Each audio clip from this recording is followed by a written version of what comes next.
Mais alors, quels peuvent être les facteurs de risque? Les facteurs de risque, ils existent.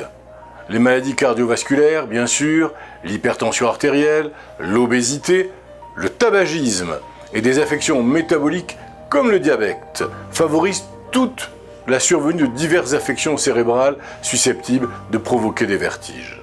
Avons-nous à notre disposition des traitements contre les vertiges? Un premier épisode de vertige nécessite une investigation par votre médecin.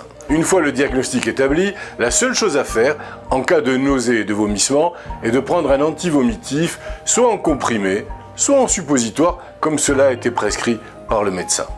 Certaines formes de vertige nécessitent de rester couché, ou tout au moins immobile, pendant la crise. Au contraire, et paradoxalement, les vertiges brefs, de moins d'une minute, apparaissent après des mouvements de la tête. Ils vont régresser lorsqu'on répète le mouvement qui les déclenche, tout au moins temporairement. Mais alors, comment prévenir son apparition? Pour les vertiges dont la cause n'est pas connue, il n'existe malheureusement aucun traitement préventif.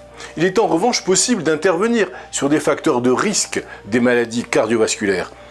L'hypertension artérielle, l'excès de cholestérol, le diabète, le tabagisme, etc., afin de limiter le risque d'atteinte du cerveau.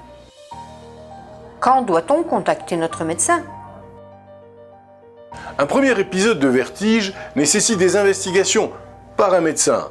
Par contre, si le vertige récidive sans nouveaux symptômes et que le diagnostic a été clairement posé, il n'y a pas lieu alors de contacter un médecin à chaque fois. Toutefois, un bilan sera nécessaire après une certaine période pour savoir si le traitement permet de diminuer l'intensité et la fréquence des épisodes de vertige. Et qu'est-il important de lui dire?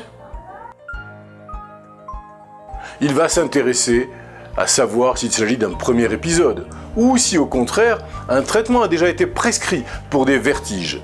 Il s'intéressera également aux symptômes associés, ce que j'ai cité précédemment, les nausées, les vomissements, les maux de tête, etc.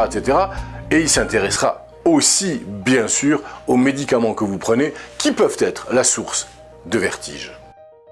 Doit-on passer des examens spécifiques?